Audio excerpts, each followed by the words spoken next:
प्राचीन समय की बात है दोस्तों। एक राजा के राज्य में चोरी हो गई और उसे पता ही नहीं चला। कुछ दिन बीत गए तो राजा को पता चला कि उसी के राज्य में कोई चोर जिसने चोरी करी है। राजा को बहुत गुस्सा आया और उसने बोला अगर वो मुझको मिल जाए तो मैं उसको जिंदा मार डालूंगा। लेकिन राजा का मंत्री बहुत चालाक इंसान था। उसने राजा से बोला, राजन आप क्रोध मत करें और दिमाग से काम लें, तभी कुछ हो सकता है।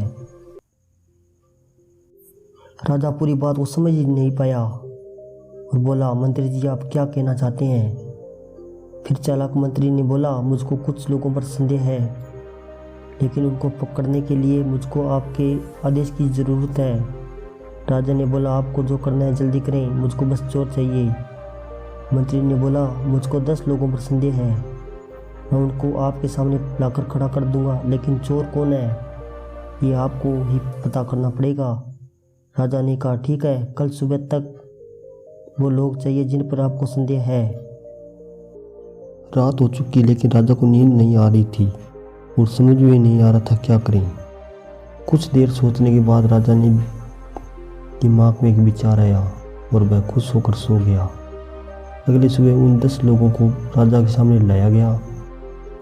राजा ने 10 लकड़ी के डंडे मंगवाए और एक एक डंडा सबको दे दिया और बोला, तुम लोगों में जिसने भी चोरी नहीं करी होगी कल तक उसका डंडा अपने आप 2 इंच छोटा हो जाएगा।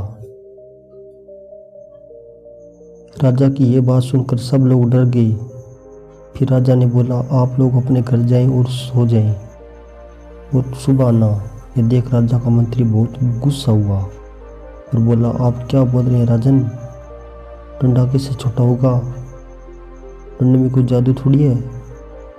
यह सुनकर राजा मुस्कुराया और बोला, मंत्री जी आप कल देख लेना, आपको खुद ही समझ में आ जाएगा।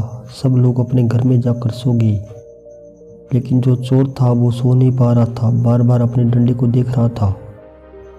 आधी रात हो गई और डंडा चोर सुबह 2 इंच का काट कर सो गया।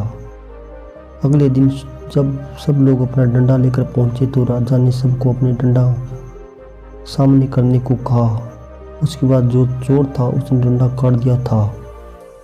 राजा समझ गया कि यही चोर था। उसके बाद राजा ने उसको कड़ी से कड़ी सजा दी और मंत्री बहुत खुश हो गया।